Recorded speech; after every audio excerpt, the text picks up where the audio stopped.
প্রিয় দর্শক, আমেরিকার মানুষের দৈনন্দিন জীবন নিয়ে কবি হাসান আল আবদুল্লাহ একটি কবিতা লিখেছেন। কবিতার শিরোনাম হচ্ছে বসবাস।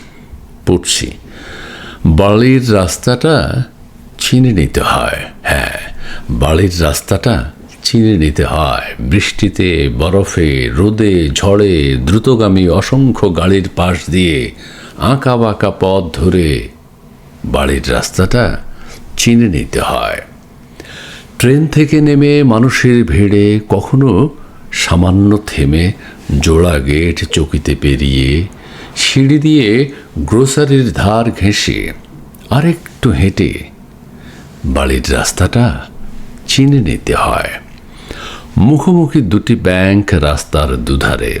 হ্যাঁ, মুখোমুখি দুটি ব্যাংক রাস্তার দুধারে বাঙালি দোকান, ফাস্টফুড রেস্তোরাঁর সামনে দাঁড়ানো ফুড কার্টে বিশাল লাইন, কিংবা হাহা শূন্যতা, নীরব স্তব্ধতা ঠেলে পোস্ট অফিসের কাজ সেরে পাবলিক লাইব্রেরি ঘুরে বাড়ির রাস্তাটা চিনে নিতে হয়।